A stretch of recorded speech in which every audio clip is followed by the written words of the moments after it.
국민 라디오 나란히 가지 않아도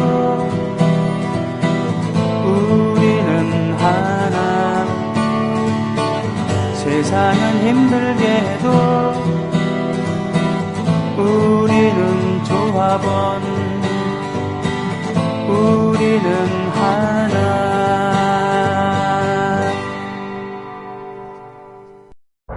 왜 너만 멀쩡해? 다른 대로 돼? 똑같이 3차를 달렸어. 삼겹살에 소주로 시작하고 호프로 2차 가고 마지막 포장마차까지 다들 정신을 못 차리는데 왜 너만 멀쩡한 거야? 다른 대로 돼! 안녕하세요, 전창걸입니다. 술 마신 다음날 새싹당 콩차 한 스푼을 뜨거운 물 1리터에 우려서 마셔보세요. 한 30분 지나면 내가 어제 과음한 사람이 맞나 의심이 들 정도로 숙취 해소에 도움이 됩니다. 첫 번째 제품 가격에 부담 느끼시는 분들 계셔서 이번에 포장 비용을 줄이고 부담도 줄인 새싹당 콩차를 새롭게 출시합니다. 인터넷 다음에서 새싹당 콩차를 검색하시고 전창걸닷컴으로 오세요. 전화문의는 070-8635-1288 070-8635-1288로 전화주시면 되고요. 인터넷 판매는 언제든지 전화문의는 업무 시간에 해주시기 바랍니다. 도시의 구도 새싹당 콩차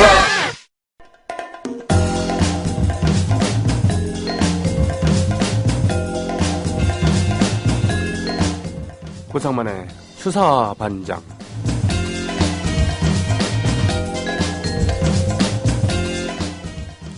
설 말이죠. 설이 예전에 제가 아주 어렸을 때는 신정이라고 해서 일제시대 때 제정한 설을 쉬었죠. 네.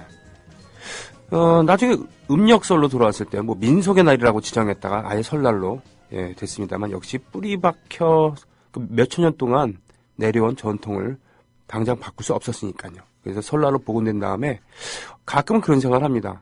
왜 이렇게 뜨뜻미지근한 날이 설이 될까? 막 이런 생각하고 그랬는데 좀 추워야 제맛 아닌가 했는데 생각해보니까 그게 맞는 것 같기도 해요.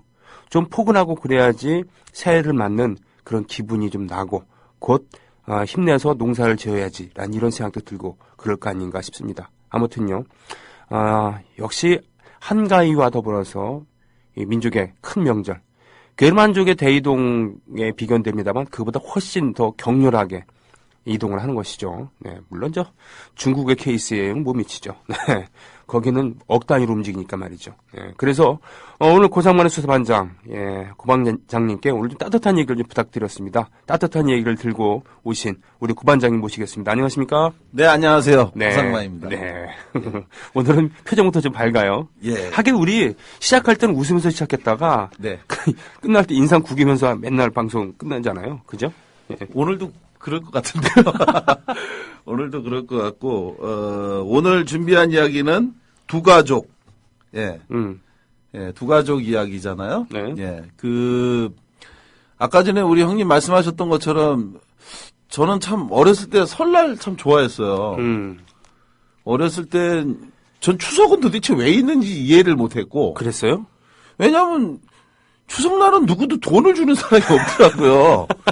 아니, 왜 명절인데, 설날은, 용돈을 주잖아요. 세비만 하면 막 여기저기서 짤랑짤랑 돈이 막 떨어지는데, 아니, 추석은 똑같이 새벽부터 일어나서 자꾸 어딜 가자고 그러는데, 누구 하나 돈 주는 사람이 없어요. 그게 진짜 어린 마음에 이해가 안 갔어요, 저는. 추석 때는 그러니까 어른들이 좋아하잖아요. 돈을 안 써도 되니까. 그래가지고, 제가 어렸을 때, 난 크면 꼭 추석날도 애들한테 돈 줘야지 이 생각을 했어요. 아, 그래요? 실제로 지금 저 돈 줍니다. 오. 조카들한테. 네, 예. 그렇군요. 추석날도 돈 주자. 그래서 제가 저희 형님들한테 면전에서 보는 앞에서 돈 막 주면서 형들도 주라고 하는데 안 줘요, 돈. 저만 결국 주고 그러는데 하여간 그런 설날 참 좋았고 어렸을 때 저희 어머니가 엿 이렇게 고아갖고 그걸로 뻥튀기, 튀밥, 예, 그거 이렇게 뭉쳐갖고 야구공처럼, 예, 그래가지고 강정이라고 해요. 그거 뭐라고 하죠? 튀밥? 한과라고 그냥 합시다. 예. 예. 이름이 있는데 하여간 야구공처럼 똘똘 말아갖고, 그렇게 했던 것도 참 많이 기억이 나고, 네. 예. 여기저기 하여간 인사 가면은 용돈 받고 이랬던 게 기억이 나는데 지금은 그런 명절 분위기가 없어서 예. 그래 아쉽죠. 예, 참, 예전에 못 살았을 때, 네. 그랬을 때는 명절이라는 건 참 그만큼 흐뭇하고 간절함이 좀 있었어요. 맞아. 그렇죠? 네. 옷도 참 그때는 설빔이라고 있잖아요. 설빔. 예. 예. 그렇군요. 예. 자, 이렇게 오늘도 웃으면서 흐뭇하게 시작을 예. 일단 하긴 합니다. 네. 예. 그런데 오늘 두 가족에 대한 이야기를 해주신다고 그랬어요. 예. 네. 그 다른 사연 두 가족 이야기 네네. 예, 그 이야기를 하려고 하는데요. 사실은 이제 저희 고상만의 수사반장은 그 이러저러한 사건에 대한 뒷이야기들을 주로 다루는데 이제 우리 내일이 민족 최대의 명절인 2015년 설 연휴잖아요. 그러니까 우리 병희 형님께서 그 맨날 좀 그런 거 좀 하지 말고 가족들끼리 그 설 내려가면서 같이 좀 따뜻하게 듣는 얘기 좀 하자. 네네. 맨날 그 사람 죽인 얘기 그리고 또 그 뒤에 뭐 숨겨진 이야기 이런 것만 하니까 좀 다 같이 가족이 듣기 좀 그렇지 않냐는데 원래 또 제가 계획했던 또 작품이 네. 그 한총련 여대생 성추행 사건을 좀 해보자 이랬더니 아주 경악을 금치 못하면서 어떻게 그런 걸 설레하려고 하냐고 다른 나라고 이번에 좀 따뜻한 과자 해서 고심고심 하다가 네. 나름대로 두 가지 이야기 준비했습니다. 야, 죄송합니다. 이 무거운 숙제를 드렸군요. 네. 진짜 고민했어요. 네. 아니 어떻게 난 맨날 이런 얘기만 했지 그런 반성도 좀 하고 그랬는데요. 예. 좀 따뜻하고 좋은 이야기 뭐가 있을까 고심하다가 준비한 두 가족 다른 색깔 두 가족 이야기 준비했는데요. 네. 명절을 맞아서 고향 가시면서 가족들과 함께 듣고 그러면서 가족의 소중함 그리고 가족이 우리 우주의 중심임을 깨달아서 더욱 화목한 가정이 되기를 바라는 마음으로 함께 공감하면서 이 이야기들을 한번 같이 들었으면 좋겠습니다. 네. 예. 첫 번째 이야기는 한 여자에 대한 이야기입니다. 네. 이 여자분이 15살 어릴 때 이야기예요. 15살이면 중학교 2학년 나이죠. 보통. 우리나라 나이로 이제 중학교 2학년 나이잖아요. 이 15살 어린 여자가 중년의 여성이 되기까지 겪었던 사연을 담은 실화입니다. 15살 나이를 먹었던 여자아이는 자신의 말대로 철이 없었다고. 그러니까 아들만 많이 낳은 부잣집 막내딸로 태어났대요. 저희 집도 이제 형제가 4남 1녀. 아이고. 예. 근데 그 위에 제가 태어나기 전에 맨 위에 누나가 둘이 원래 있었대요. 아, 네. 그러니까 딸, 아들, 딸, 아들. 아. 이게 얘기하면 4남 3녀. 그렇군요. 그런데 맨 위에서 처음에 태어났던 누나 둘. 제가 태어나기도 전에 태어났던 누나 둘이 어려서 일찍 죽었는데 아이고. 그렇게 딸 둘이 죽고 그리고 낳은 자식이 아들이래요. 그래서 부모님은 죽은 딸이 너무 안 됐고 불쌍해서 딸을 꼭 한 명 더 낳고 싶었다고 하는데 그때 태어난 게 바로 제 위에 누나. 그 누나 정말 귀하게 컸습니다. 그렇겠군요. 네. 저희 바나나 못 먹었습니다. 그 누나 바나나 먹었습니다. 아니, 지금 눈에 지금 눈물이 가득해요, 지금. 저희 사과 먹을 때 그 누나 바나나 먹었습니다. 예. 그 누나 태어날 때부터 우리 집 살림이 펴갖고. 아. 예. 그래가지고. 아이고, 복동이군요. 바나나. 예. 네. 저희 유치원 졸업 못했습니다. 아. 우리 누나 유치원 졸업했습니다. 아이고. 유일하게 유치원 졸업한 수재. 어. 예. 유치원 졸업한 수재 우리 누나입니다. 네. 예. 훌륭하십니다. 마찬가지로 이 집에서도 아들만 많은 부잣집에 막내딸로 태어났으니 얼마나 대단했겠어요. 그러니까 그야말로 공주처럼 자랐다. 네. 그래서 남들 먹고 살기도 힘들었다는 그 시절에 그녀는 좋은 고등학교 진학을 하기 위해서 남자 대학생에게 과외까지 받았답니다. 당시에. 야. 예. 거의 유치원 졸업한 우리 누나. 그렇죠. 같은 수준이죠. 네. 울지 마세요. 이렇게 이제 딸의 미래를 생각한 그 부모의 선택이었는데, 하지만 이 선택은 철없는 15살 여자아이가 겪을 시련의 시작이 되고 말았습니다. 아이고. 예. 왜 그랬을까요? 네. 하지 말았어야 했는데. 네. 예, 오늘 방송 3명이 하니까 재밌네요. 우리 문희정 아나운서가 지금 콘솔을 잡고 계십니다. 예. 예. 하지 말았어야 했는데, 그걸 깨달았을 땐, 네. 예. 이미 과외 선생의 아기를 가졌을 때. 아이고. 15살짜리. 짐승 같은 자식. 아예. 근데 뭐 또 그렇게까지. 사랑의 씨앗. 네. 네. 근데 진짜 그 옛날에 보면 15살이면 뭐. 그렇지, 옛날 기준으로 보면 그렇겠지만. 그렇겠죠. 뭐 이건 이때는 옛날 아니에요. 형님 나이 때니까. 이 여자분이 지금. 네. 그렇군요. 그런데 이제 아주 옛날로 보면 이제 15살 정도면 그렇긴 한데. 네. 여하간 정말 철이 없었던 거죠. 음. 네. 부잣집 딸이니까 대학생 오빠 멋있었고. 그런데 그걸 깨달았어요. 하지 말았어야 할 행동을 했을 땐 이미 너무 때가 늦었다. 과외 선생이 아기를 가졌고 철없는 나이에 철없이 시작한 이성에 대한 감정이 그만 선을 넘은 거죠. 예. 이 사실을 알게 된 부모 어떻게 문제를 해결해야 되나 고민하다가 그때 당시에 부모 입장에서 어떻게 했겠어요? 결국 어떻게 해요? 애를 가졌는데 중학교도 졸업하지 못했지만 책임지게 뭐 이렇게 된 겁니까? 그렇죠. 네. 그 딸을 과외 선생과 결혼시키는 것으로 일을 마무리 짓자. 아이고. 네. 세상에. 그렇게 해서 행복하게 살았으면 그나마 뭐 아침마당에 나올 만한 좋은 이야기가 그렇겠죠. 되겠죠. 네. 내가 15살에 시집와 뭐 이런 예, 거. 그렇죠. 그리고 저희 어머니 알고 보니, 17살에 예. 시집와로. 저희 어머니 17살에 시집 왔다고. 그러세요? 저한테는 맨날 21살 때 내가 시집 왔는데라고 얘기하다가 아버지하고 싸우면 갑자기 내가 17살에 시집와로. 예. 그래가지고 아니 21살에 시집 왔다고 하는 분이 맨날 왜 싸움만 하면 17살에 시집와로 시작하는 타령을 하는지.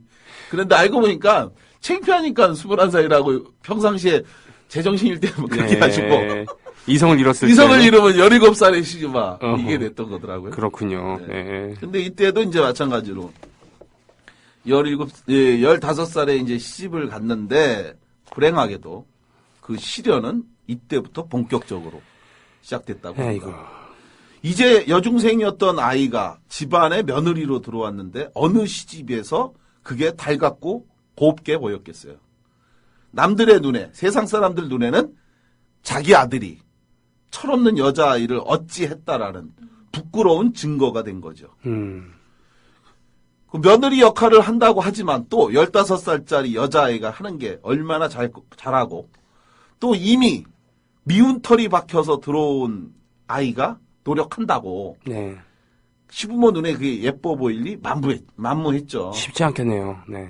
그렇죠. 아 사실은 근데 쟨 누구야?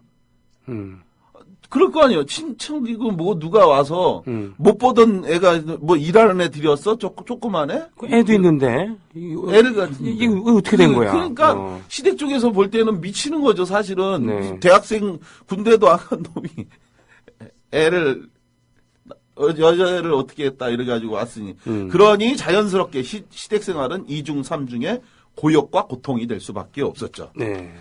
하지만 그런 살얼음판 같은 속에서도 여자는 첫 아이를 남자아기로 네. 낳았고 네. 그리고 다시 얼마간의 시간이 지나 또 둘째를 임신까지 했답니다. 아이고, 그래도 부부는 사이가 좋았나 보네요. 네. 시부모하고 관계는 나빴지만 남편과의 사이는 좋았던 것이죠. 그런데 과연 그럴까? 예, 어린 그녀에게 다가오는 비극엔 소리가 없었습니다. 아이고. 네. 다시 또 둘째인 남자아이를 낳고 얼마 되지 않아 유일하게 믿고 의지했던 남편의 태도가 달라지기 시작했다는 겁니다. 예. 그리고 그것을 정확히 알게 된 때는 이미 남편이 내 남자가 아닌 다른 여자의 남자가 된 후였다고 합니다. 짐승이네요, 진짜. 그쵸. 나쁜 놈이죠. 네. 나쁜 놈인데. 책임을 제대로, 예. 다 어린 거예요. 그 애가 뭐 또 얼마나 또 나이가 또 먹었겠어요. 하여간. 그래. 그러니까 나쁜 건 나쁜 건데, 그 사랑에 막 이렇게 저렇게 한 거죠. 여하간. 네. 여하간, 그렇게 이미, 이제 이 여자가 이제 뭘 알겠어. 나이가 그때 20살도 안 됐는데. 그러게요. 예. 그러게 뭘 모르고 있다가, 어느 날 이제 알고 보니까, 이 다른 여자를 사랑한 남자였다라는 걸 뒤늦게 알게 됐고, 그런 사람의 자식을 둘씩이나 낳고 나서야 여자는 자신이 어떤 남자를 선택했는지 처절하게 흐느껴 울며 느꼈다고 합니다. 아이고. 결국 남편마저 자신을 떠나버린 상태에서 이 여자는 더 이상 시댁에 살 수 없죠. 그러게 말입니다. 어떻게 살아요? 네. 자신을 며느리도 여기지도 않는 시댁에서 남편마저 다른 여자와 살림을 차렸으니까 네. 그녀가 선택할 수 있는 일은 그만 결혼 생활을 끝내고 시댁을 나오는 것밖에 없었다고 합니다. 네. 그런데 지금도 마찬가지지만 지금으로부터 근 30여 년 전이었던 그때에 여자 혼자서 두 사내 아이를 키우며 일할 수 있는 곳은 어디에도 없죠. 없죠.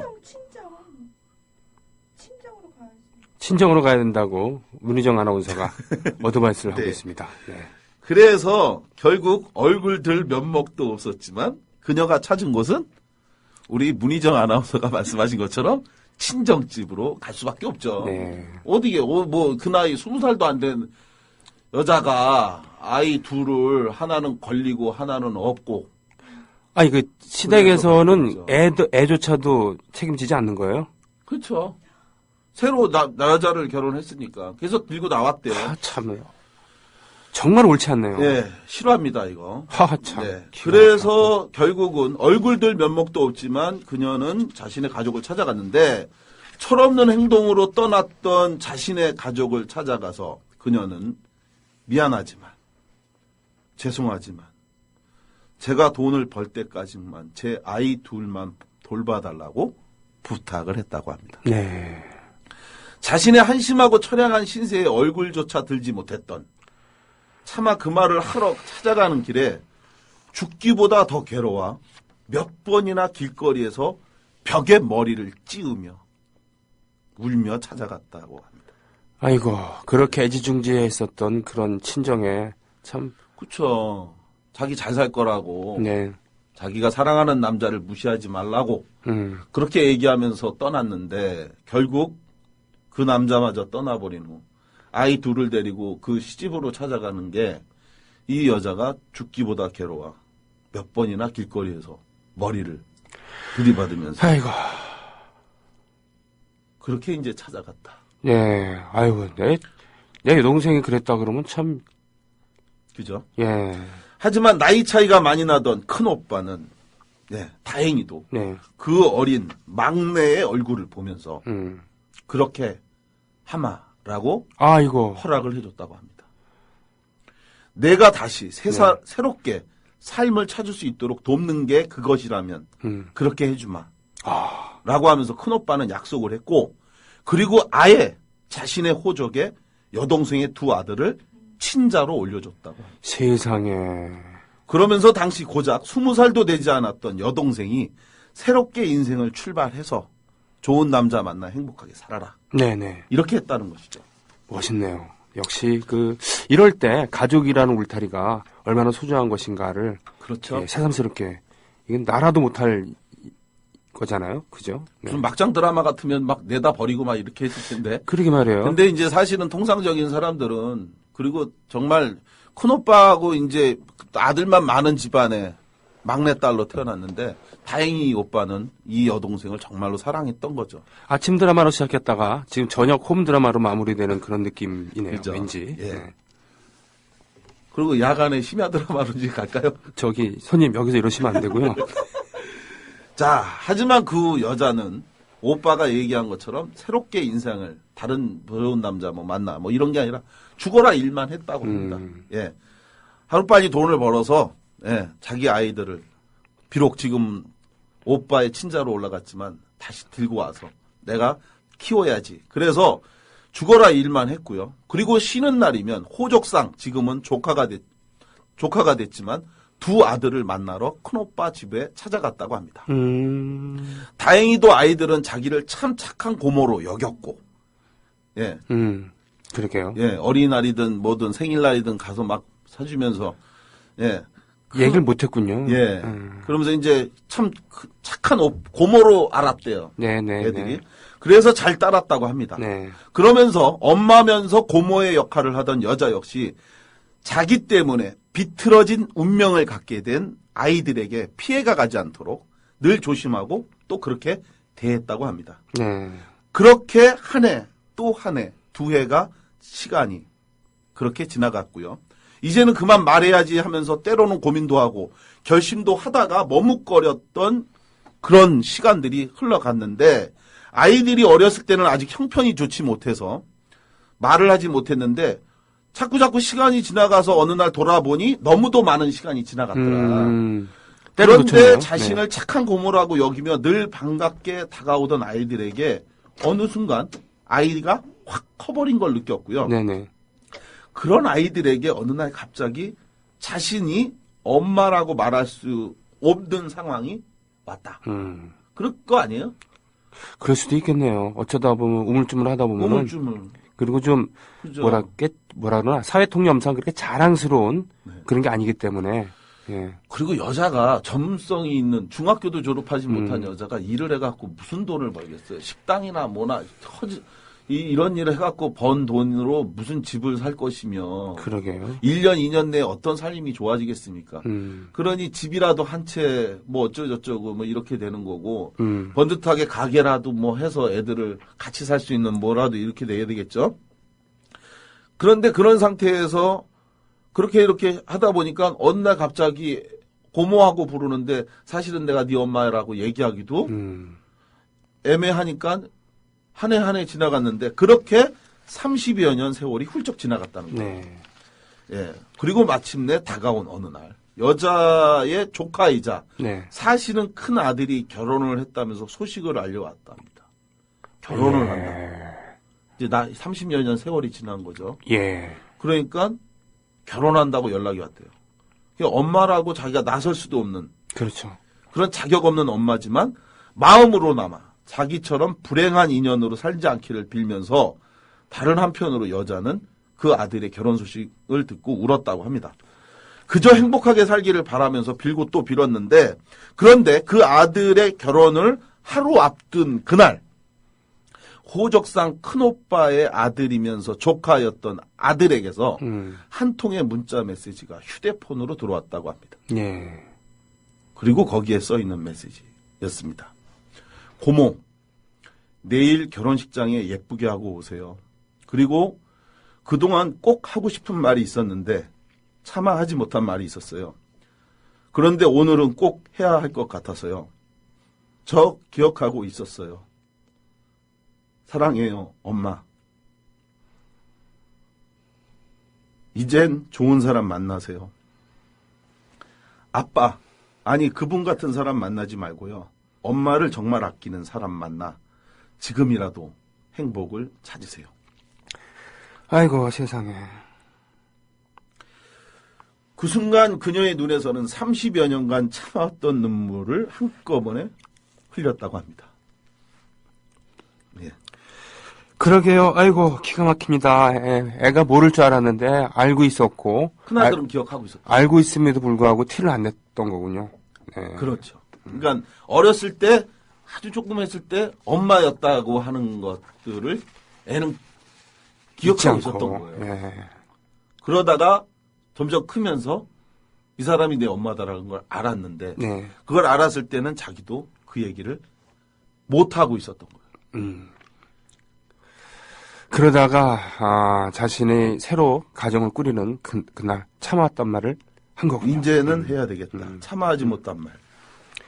이 말을 들은, 이 글을 본 그녀의 눈에서는 30여 년간 참아왔던 눈물이 한꺼번에 쏟아졌고, 자신이 살아온, 자신이 선택한 그 결과를 때로는 원망하며 또 때로는 자책하며 살아왔는데, 네. 그 모든 서러움과 고통이 미안하고 또 행복했다고 합니다. 네. 그러면서 그녀는 아이들의 혈육으로서 옛날 그 남편, 그 아빠를 생각했는데, 그녀가 한 말은, 모를 테지요, 그 사람은.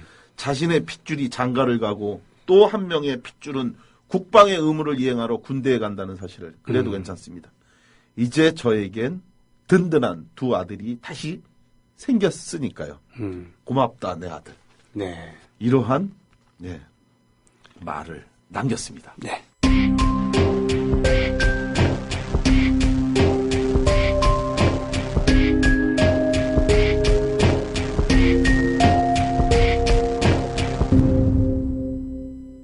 예, 그 아침 막장 드라마로 시작해서 중간에 저녁 홈 드라마로 가더니 감동의 휴먼 다큐멘터리로 끝났습니다. 예, 그런 설날 맞이해서 그 시작은 불행하였으나 끝은 행복한 이런 따뜻한 얘기를 나누기는 고상만의 수사반장입니다. 자, 두 번째 얘기 부탁드리겠습니다.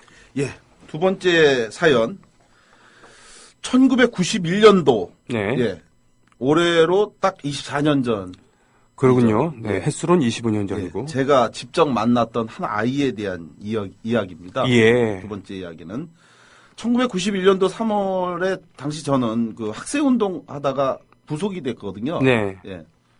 당시 제가 구속되어 있었던 곳이 굉장히 특이한 곳에 있었어요, 제가. 그래요? 일제 강점기 당시에 지어놓은 지하 감옥이었습니다. 어이? 뭐 서대문 형무소 이런 데가 아니고요. 예. 그러니까 제가 구속된 게 강원도인데요. 네. 강원도에는 그 교도소가 구치소가 없는 데가 많아요. 그래요. 그죠? 원주, 춘천 네네. 여기 빼놓고는 나머지는 없어요.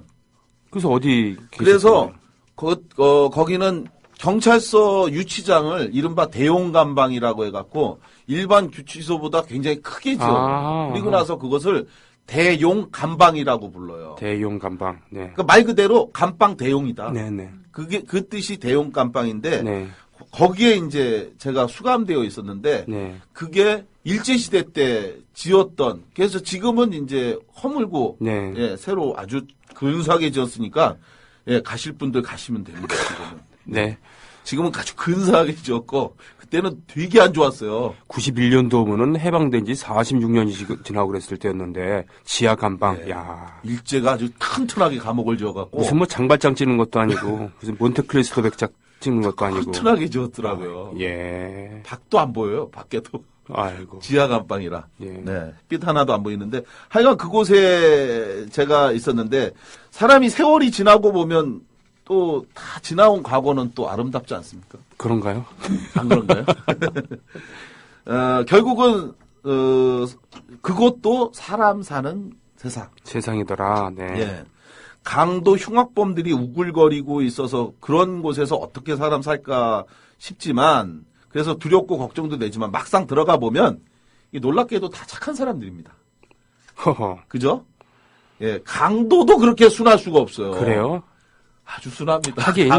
하긴 이 교도 감방에서 제일 진상들은 경제사범이라 그러더라고요. 그렇죠. 네. 경제사범 머리 똘똘한 놈들. 네네, 자기만 알고 놈들. 그 안에서도 맞아요. 먹을 거 지만 먹고. 네.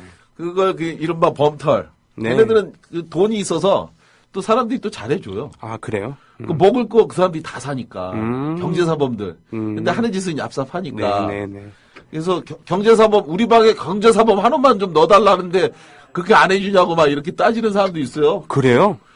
돈 많은 사람, 이게 무슨 돈도 없어서 맨날 저기 양아치 짓 하다가 들어온 애들 뭔 돈이 있습니까? 그래요. 거기서 이제 개털이란 말이 생긴 거고. 개털, 범털이 네. 여기서 나오는데 경제사범이 범털이죠. 그러니까 범털이 들어오면 그러면 먹을 게 풍부하니까. 그렇군요. 예. 네. 여하간 그렇게 그 감옥 안에서는 이렇게 직접 또 만나보면 여기서는 흉악범이라고 하지만 그 안에서는 강도도 그렇게 순할 수 없고 네. 조폭도 아주 든든한 형님이죠. 아, 네. 네, 저 방에 있는 조폭이 날 못 건들게 우리 방 조폭 형님이 보호해 주시니까. 나와바리를 보호하는군요. 그럼요. 네. 아, 형이 옆방에 있는 저 형한테 맞았어요. 어떤 새끼가 우리 방에, 우리 방 사람을 건드려. 이게 진짜로 그래요. 네. 예. 더러 이제 비열하기 짝이 없는 놈도 있지만, 네. 그래도 매일매일 이렇게, 우리밖에 없잖아요. 네. 감옥안에서. 네. 예, 우리끼리 얼굴 매일 맞대고, 농담도 하고, 밥도 먹고, 네. 또 우울해 있으면 평상시에는 막 이렇게 해도 그 사람이 너 왜 그러냐, 뭐 오늘 누구 면회 왔다 갔는데 뭐 집에 뭔 일 있대냐, 뭐 이런 얘기 물어봐 주는 사람 바로 그 조폭 형님. 그러니까 아주 친근한 아주 이웃사촌. 네. 예. 범죄는 하나, 죄수도 하나. 네. 예. 역시 그래서 거기도 사람 사는 세상이라는 것을 진짜로. 지금, 네. 예. 한번 가보시면 또. 네. 한번 가보시면 그게 얼마나 끈끈하고. 그래서 이른바 교도소 동기가 네. 학교 동기보다 더 세요.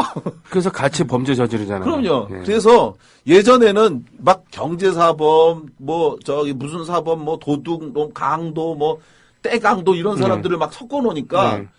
교도소에서 범죄 수법을 배워갖고 나오는 거예요. 아, 그렇군요. 그러니까 처음에 초짜, 순진한 사람이 빵 하나 훔쳐먹다가 잡혀갔는데 네. 거기서 은행 털이범이 돼서 나오는 거예요. 이야. 그 방법을 배워갖고. 네. 그래서 그래서 지금은 그렇게 안 해요. 한 20몇 년 됐는데 지금은 교통사범은 교통사범. 끼리끼리 예.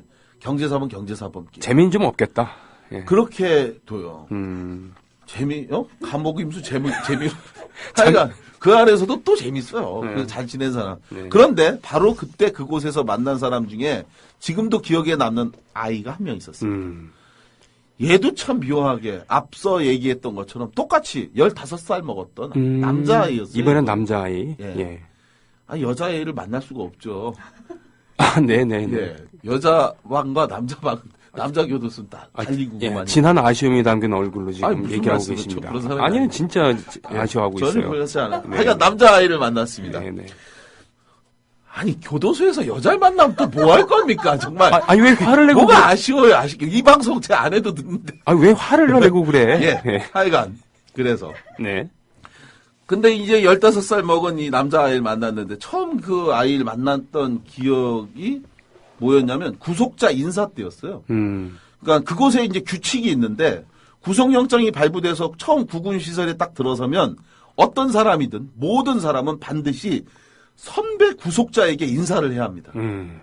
먼저 구속된 사람들은 대단한 선배거든요. 아, 선배군요. 네네. 아유, 이 선배, 그러면 먼저 영화에서도 많이 나오잖아요. 네네. 그러면 맨 나중에 신입생은 어디에서 잠을 잡니까? 아, 맨 가정에서 자죠? 아니다. 똥통 옆에서 자는구나. 그렇죠. 네. 똥통 옆에서 자는 거죠. 맞아요. 빨리 누가 들어와야 내 똥통을 차지하는데. 그렇죠. 이거죠. 그래서 네.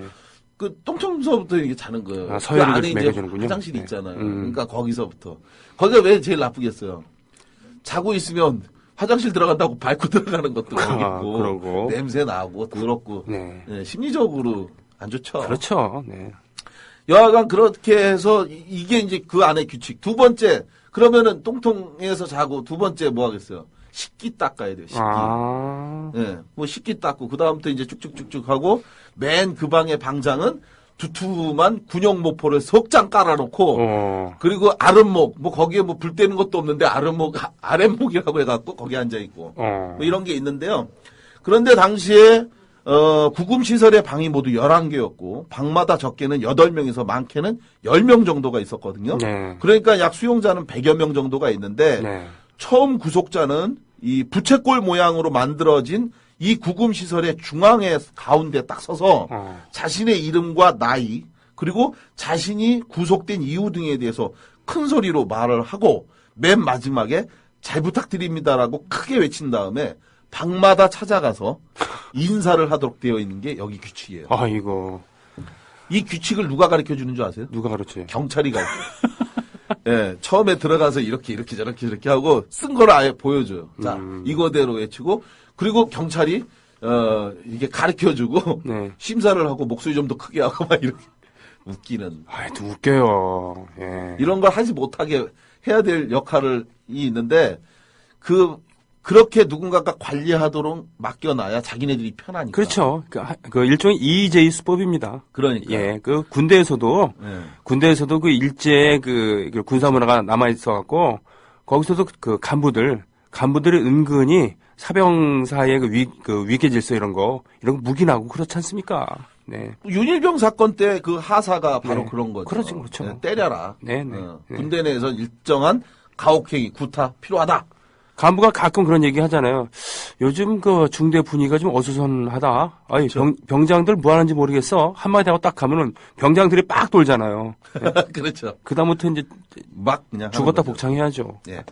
자, 그래서 이렇게 이제 인사를 다니는데 그러면 이때 정말 또 웃긴 것 중에 하나가 뭐냐면 같이 죄 짓고 들어온 사람들인데 이 사람들이 잠시 자신의 신분을 망각하는 것 같아요. 그래요?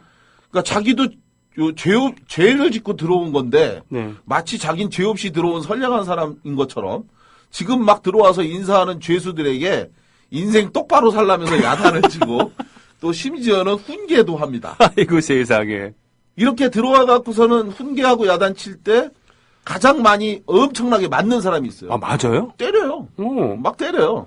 방마다 찾아다니면서 인사할 때 네. 철창 밖으로 손을 내밀어서 때려요. 머리통. 세상에. 예, 많이 때려요. 그런데 누가 제일 많이 맞느냐? 네. 강간범, 아. 간통사범. 아. 범죄자 사이에서도 성범죄 사범은 인간 취급을 못 받습니다. 그렇군요. 예. 그래서 특히 간통사범은 또 엄청 또 때려요. 또 그건 몰랐네. 네. 반면에 또 예우하는 사람이 있어요. 그래요? 누굴 것 같아요? 예우, 뭐 아까 얘기한 뭐 범털 아니겠어요? 경제사범? 경제사범 맞습니다. 맞고 이제 돈 쓰면 안 때립니다. 그렇군요. 살인범. 아, 살인범을 존중을 해요? 살인범은 예우해요. 왜냐? 왜? 이 사람들은 최소 최대 사형, 아, 최소 무기징역, 하여간 중형이잖아요. 이 사람들에 대해서는 만약에 막 때려봐봐요. 아. 인사도 안 하지만 솔직히 이 사람들은. 그렇군요. 자기가 지금 사람 죽이고 인생 끝났는데 막 때려봐요. 이 새끼 살인범이다 막 해봐요. 그 사람이 와갖고 어차피 끝난 인생 칼로 또 찌르면 어떡할 거예요. 아, 그렇겠군요. 잠자고 있는데 와갖고 눈을 팍 찍어버리거든요. 아, 네네네. 그래서 이 살인범이나 이런 사람들은 절대 건들지 않습니다. 아, 조심하는군요. 네. 저가 구속돼 있을 때 실제로 그런 사건이 아니라 그런 사람 들어왔는데, 세탁소를 하던 사람인데 부인이 네. 내연 관계에 있는 남자하고 현장에서 발각이 되고 남자는 그대로 옷 벗은 상태로 도망가고 여자만 남은 거예요. 부인만.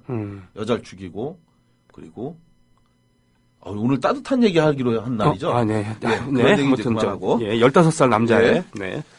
그런데 이때 들어온 애가 누구였냐면 바로 이 아이였습니다. 고작 15살. 더구나 유난히 체격도 왜소했어요, 얘가. 그 애가 이제 구속돼서 들어왔는데 얘가 얼마나 어리고 체격도 왜소하고 이랬는지 이걸 인사를 하면서 얘기를 하는데 말을 덜덜덜덜 떠는 거예요. 아이고, 애처로워. 얼마나 무서워요. 애가 갑자기 들어와서 그야말로 흉악범이 있는 여기에 들어왔으니까. 그렇죠. 그러니까 보니까 이제 죄가 뭐였냐면 절도죄였어요. 그러니까 순간 여기저기서 방 안에서 감옥 안에서 농반 진반으로 큰 목소리가 터졌는데요. 1990년 당시 대통령이었던 노태우가 국면 전환용으로 한 정책이 있었어요. 영화로도 나왔죠. 제목? 범죄와의 전쟁. 맞습니다. 네. 범죄와의 전쟁.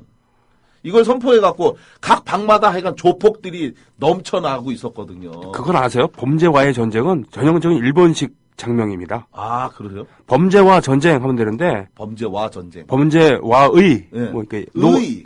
노자 있거든요. 노, 하면서 그쵸. 노. 예. 범죄와의 전쟁. 그러네요. 네. 예. 범죄와 전쟁. 근데 범죄와의 전쟁이 뭔가 더 그럴듯해 보이는데. 예. 하여간 그래서 방마다 조폭들이 넘쳐나갔고 방방마다 하여간 조폭들이 많았는데 이 조폭들의 위협적인 목소리를 들으니 이 애가 들었잖아요. 네. 고작 15살밖에 안 된 애가 이 조폭들이 거칠고 험악하게 장난식으로 또 일부러 그런 것도 있는데 도둑질을 하다 들어왔다니까 이놈의 새끼 아주 죽여버리겠어 뭐 이런 공갈치는 소리도 막 들리고 얼마나 무서울까. 예. 범죄자 보기에는 아직 어린애가 죄 짓고 들어온 것도 한심스럽고 또 괘씸해 보인 거죠. 그러자 아이는 그야말로 사시나무 바람에 떨리듯 몹시 떨었습니다. 그렇겠네요. 저는 이제 그런 애 보면서 한편으로 저도 이제 그 생각했죠. 뭐 저렇게 어린애가 얼마나 많이 말썽을 폈길래 저렇게 왔나. 그런데 한편 의아스러운 게 있었는데요. 이유는 이렇습니다. 처음에 저도 그 아이의 나이와 제목을 듣고 그저 그렇고 그런 아이가 들어왔구나. 이제 고작 중학교 2학년밖에 안 된 애가 그것도 당시에 3월이었거든요. 네. 이제 막 15살밖에 안 된 애가 3월에 왔으니 이제 중학교 2학년 막 이제 그러게 진학한 말이에요. 애잖아요. 네네. 그런 애가 얼마나 싹수가 노랗길래 구속까지 될 정도의 범죄를 짓고 들어왔을까. 그러게 말이에요. 구속이라면 훈방도 아니고 구류도 아니고 그렇죠. 징역을 산다는 그런 얘기인가요? 그렇죠. 구속이 된 거니까 영장 떨어져서 들어왔으니까 그러니까 얼마나 큰 많은 문제를 일으켰길래 저런 애가 구속이 돼서 왔을까. 얼마나 상습적으로 또 얼마나 여려 보이는데. 그러니까 예. 되게 조그맸어요. 네. 그러니까 되게 조그맣고 체격도 조그맣고 요즘 애들 굉장히 컸는데 네. 24년 전에 그때 뭐 가난한 아이죠. 그런 애가 이제 탁 들어왔으니까 얼마나 문제가 있을까. 근데 그렇게 해서 애를 이렇게 보고 있는데 정말 이상한 게 뭐였냐면 아이 얼굴에 온통 상처와 멍자국이 가득했다는 겁니다. 아, 마치 누군가에게 지독하게 맞은 것처럼 아이의 얼굴에는 온통 상처와 멍 그리고 눈물 자국이 가득했어요. 네. 도대체 누구한테 저렇게 맞았을까? 경찰에게 아니면 도둑질하다가 주인에게 걸려서 뭐 이런 생각하면 하고 있는데 그런데 아이는 무섭고 두려운 마음인지 아니면 자기 어린 마음에도 구속된 상황이 기가 막혀서인지 울면서 방방마다 찾아다니면서 이제 인사를 했는데요. 네. 그러니까 좀 전까지만 해도 아이가 울 정도로 무섭게 화를 내던 조폭들이 네. 아이에게 오히려 먹을 걸 주면서 예, 방에 있는 이제 이러저런 이제 뭐 먹을 것도 주고 하면서 이제 울지 말고 네. 잘 생활하다가 나가라. 그래요. 이렇게 또 그래요. 얘기도 하는. 네. 아주 거기선 조폭들 너무 착하다니까요. 아니, 착한 형님들이라니까요. 아니 의리를 입에 달고 살 거 아니에요. 근데 실제 조폭은 의리는 없습니다. 그렇긴 한다 그 하지만 방에 있을 예. 때는 어려우니까 서로 좀 도와주는 건 있어요. 근데 나가서 제가 나와서도 한 몇 명 만나봤거든요. 네네. 다시 그대로 돌아가서 야비하죠. 아, 그렇군요. 예. 원래 깡패는 멋있는 게 아니고 자기보다 약한 사람 괴롭히는 거고 센 사람한테 굽신하는 거 아닙니까? 맞습니다. 예. 그러니까 이때도 마찬가지인데 여하간 그렇게 해서 하니까 또 애가 그나마 이제 두렵고 무서웠다가 이제 했는데 애가 워낙 뭐 여려갖고 잘 울더라고요. 그런 모습이 굉장히 가슴이 아팠는데 그리고 며칠 후 아이의 얼굴에 왜 그렇게 상처가 많이 나는지 모두가 궁금해했는데 그 궁금했던 비밀이 밝혀지게 됩니다. 예. 그거 경찰한테 들었는지 하여간 누구한테 들었는지 사람들이 다 이상했던 거예요. 도대체 너 왜 그렇게 얼굴에 상처가 누구한테 맞았냐? 경찰이 때렸냐? 뭐 어떻게 된 거냐? 네. 알고 보니 아이는 고아였습니다. 예. 그렇군요. 그런데 원래부터 고아가 아니었던 거죠. 네. 구속되기 2년 전 그러니까 아이가 13살이 되던 초등학교 6학년이 되던 해에 부모가 모두 교통사고가 나서 한꺼번에 돌아가셨다고 합니다. 아이고. 예, 남은 가족은 자신과 이제 15살 된 자기와 9살 된 남동생 하나. 그러니까 그때 13살이었군요. 13살과 9살 된 남동생 하나. 네. 예, 불행하게도 부모는 전쟁고아로 예, 또 자라서 변변한 친척도 없이 살았고 그렇게 두 형제만 이 세상에 남았다고 합니다. 아니 어떻게 두 애들을 놔두고 눈을 감았을까요? 그렇죠. 그쵸? 교통사고가 나면서 한꺼번에 예, 부모가 돌아가셨고 그래서 결국 어린 형은 자기보다 어린 동생을 위해서 학교 진학을 포기했다고 합니다. 돈을 벌어서 생활을 하지 않으면 안 됐다. 그래서 선택한 직업이 중국집 배달원이었다고 그래요. 전형적인 스토리. 예. 네. 그런데 중국집 사장이 좋은 사람이었으면 참 좋았을 텐데 일만 시키고 식당에서 남은 밥은 줬지만 월급은 주지 않았다고 합니다. 한 번도 안 줬대요, 월급을. 나쁜 자식. 예. 그런데 억울했지만 그것 말고는 갈 곳이 없었던 아이는 포악한 중국집 주인 밑에서 월급도 받지 못한 채 일만 했는데 그렇게 일만 하던 중에 사건이 터진 것은 바로 이 아이가 1년여를 일하고 있었던 그때 바로 벌어졌다고 합니다. 네. 배달 음식비를 받아서 돌아오던 길이었는데요. 아이는 가게의 윈도우 케이스 안에 전시된 프로스펙스 신발에 마음을 빼앗겼다고 합니다. 그야. 예. 그 나이에 예쁜 신발, 예? 얼마나 신고 중학교 싶었을까? 2학년짜리 애가. 네, 네. 그쵸. 근데 그 애가, 가난한 애가, 프로스펙스 신발, 그 진열된 거를 딱 보는 순간, 그게 너무 갖고 싶었대. 너무너무. 너무너무 갖고 싶은 마음에 이제 고작 15살 중학교 2학년이 되어 교복을 입고 학교에 갈 나이였던 그 아이는 자기 마음속에 깊이 내재됐던 본능이 꿈틀거렸고 그래서 아이는 해서는 안 될 행동을 하고 말았습니다. 음식 배달비로 받은 수금한 돈으로 그만 그 신발을 사고 아이고. 그리고 그 멋진 신발을 신고 저녁이 되도록 중국집으로 돌아가지 않았다고 합니다. 예. 아이고. 어린 마음에 그런 거죠. 그렇죠. 아유. 그런데 점점 어둠이 내리고 저녁이 되면서 아이는 비로소 자신이 뭘 했는지 깨달았다고 합니다. 두려움과 걱정이 들었고 결국 아이는 다시 자신이 신고 다녔던 프로스펙스 신발을 벗어 손에 든 채 중국집으로 주인 아저씨를 찾아갔어요. 아이고. 그 후에 어찌 됐을까? 어찌 됐을까요? 일단은 그 중국집 주인이 나쁜 놈이었으니까 예. 애를 굉장히 때렸겠네요.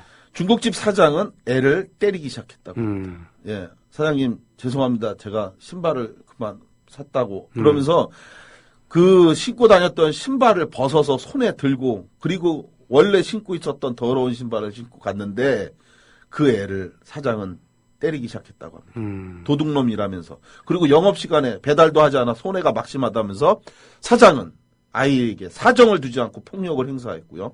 그리고 결국 경찰은 도둑질을 했다고 신고된 이 아이를 잡아가서는 그리고 나서 그 후 처리한 결과는 더 어처구니 없었습니다. 경찰과 검찰은 사정을 살펴 아이의 억울한 사실을 처리하기는 고사하고 아이가 고아라서 인계할 보호자가 없다. 예. 그래서 결국 소년원으로 아이를 보내기로 결정하고 구속을 시킨 겁니다. 아니 무슨 장발장도 아니고 말이죠. 이게 예? 그랬어요. 아, 세상에. 놀랍죠. 아니 보호자가 없다. 인계할 보호자가 없다고 해서 애를 구속시켜갖고 소년원으로 보낸 거예요. 아니 일단은 중국집 주인이 자기가 월급도 안 주고 그래갖고 한 것을 뉘우치지 않을 뿐더러 그 자기가 잘 훈계하고 할 생각도 안 하고 경찰에 보냈으면 이것만으로도 참 복장 터진 일인데 예. 경찰은 그 사정을 이해했다 그러면 중국집 주인에게 엄중하게 주의를 주고 얘 밀원금 주라 그래야 될 거 아닙니까? 그게 이제 정상적인데 24년 전 이때 제가 본 이 아이의 사연은 정말 어처구니 없게도 고아라서 인계할 보호자가 없다고 결국 소년원으로 이첩을 한 건데요. 아이가 구속됐을 때 왜 그처럼 아이 얼굴에 큰 상처와 멍이 있었는지 왜 아이가 그처럼 서럽게 울었는지 그제야 사실을 알게 된 후 아이고. 저는 정말 화가 났습니다. 제가 가난한 아이들에 대한 문제인식 그리고 국가 복지 정책에 대한 문제인식을 갖게 된 때가 바로 사실은 이때가 처음이라고 할 수 있어요. 네. 가난한 아이들은 국가가 책임져야 된다. 가난한 아이들을 보호해 주는 것은 국가여야 된다. 모든 아이들의 부모는 국가여야 한다라는 그 인식을 갖게 된대요. 그렇게 아이가 구속되고 그리고 약 일주일 정도가 지나가던 어느 날 마침내 내일이면 이 아이가 소년원으로 다시 옮겨가게 된다는 이야기를 듣게 됐습니다. 일주일 후에 얘는 지금 이제 있는 게 성인 교도소거든요. 네네네. 일주일이 되니까 얘를 춘천 소년원으로 이감을 한다는 거예요. 이 얘기를 제가 듣고 나서 이 애한테 뭐라도 해줘야 되겠다. 네. 그러니까 저 상처받은 애를 저 아이에게 뭐라도 해주지 않고 그냥 이렇게 보내면 제 마음이 너무 괴로울 것 같더라고요. 그래서 고민 끝에 네. 저는 저에게 들어온 영치금, 네. 구속자에게 들어오는 돈이 있는데 그 영치금 중에 일부를 빼서 좀 달라고 그랬어요. 그리고 나서 다음날 아침 소년원으로 가기 위해서 짐을 꾸리고 있던 아이의 방으로 찾아갔습니다. 네. 그리고 나서 애를 불렀어요. 일로 좀 와보라고. 그러니까 애는 영문을 모르고 이제 저한테 왔는데 저는 그때 이 애한테 상처는 좀 어떠냐라고 이제 물어보니까 애가 저한테 괜찮다고 예, 하면서 웃으면서 얘기했는데 지난 일주일 사이에 아이하고 저도 이제 그 얘기도 듣고 하면서 뭐 이러저런 얘기도 하고 어느 정도 친해졌죠. 네. 그래서 제가 애한테 애를 조용히 끌어안으면서 어디서든 용기 잃지 말고 또 다시는 이런 곳에 오지 않도록 열심히 살아라. 예. 그러자 아이는 알았다고 했는데요. 그리고 나서 아이의 손을 가만히 끌어서 제가 가져간 영치금을 전해주려고 했습니다. 그런데 그때였습니다. 처음에 뭔지 몰라서 머뭇거리던 아이가 갑자기 내가 준 돈을 보더니 내 손을 뿌리치고 뒤로 물러서는 거였어요. 어이구. 저는 갑작스러운 아이의 행동에 보고 왜 그러냐고 물었는데요. 정말 지금까지도 잊을 수 없는 기억입니다. 갑자기 아이가 큰 소리로 엉엉 울기 시작했습니다. 아이고. 뒤로 주춤주춤 물러서면서 아이는 거의 통곡을 하듯 울기 시작했습니다. 갑작스러운 아이의 행동에 저 역시 당황했는데요. 아이는 부모가 돌아가신 지난 2년 동안 너무 많은 상처를 받았던 겁니다. 각박한 세상에 상처를 받았던 아이가 갑작스러운 누군가의 호의 앞에 아이는 그동안의 서러움이 한꺼번에 터진 듯 했습니다. 네. 그러면서 아이는 고맙다고 하면서, 그런데 형 저는 못 받겠어요. 그러면서 울면서 그러면서 자꾸 주춤주춤 뒤로 했는데, 아이고. 결국 감옥벽에 까진 뒤로 물러서면서 더 물러날 곳도 없는 그 아이에게 다가가서 억지로 손에 돈을 건네주고 가만히 안아줬습니다. 지금도 기억에 남는 게 그 애가 당시 그렇게 울면서 제 품에 다시 엉엉 울었던 그 기억이 나는데요. 네. 다시는 이곳에 오지 마라. 그러면 된다. 이게 제가 그 아이한테 마지막으로 해준 얘기였고요. 네. 그 아이는 소년원으로 가서 저에게 편지를 보내왔습니다. 네. 편지에서 아이는 당시 자기의 11살 된 동생, 네. 그 동생이 어떻게 됐는지 모른다고. 정말 이해할 수가 없는 얘기예요, 이게. 이해한, 네. 동생이 잘 있는지 어떻게 됐는지 모른다고. 그러면서 얘기를 하면서 그러면서 편지에다 썼는데 그게 제가 본 마지막이었는데요. 당시 제가 학생운동하고 재하운동 투신하면서 집을 나왔기 때문에 더 이상 이제 집에 이제 편지가 와도 제가 받을 수 없는. 그렇군요. 제가 집을 한 3년인가 나와 있었거든요. 네. 그래서 결국은 그게 마지막이 됐는데 과연 그 아이는 지금 잘 살고 있는지 그런 생각을 하는데 더 이상 가난한 아이들이 고통받지 않는 그런 세상이 오기를 기대하면서 오늘 고상만의 수사반장 모두 마치도록 하겠습니다. 즐겁고 행복한 그리고 가족을 생각하는 그러한 명절 설날이 되기를 기대합니다. 고맙습니다. 고맙습니다.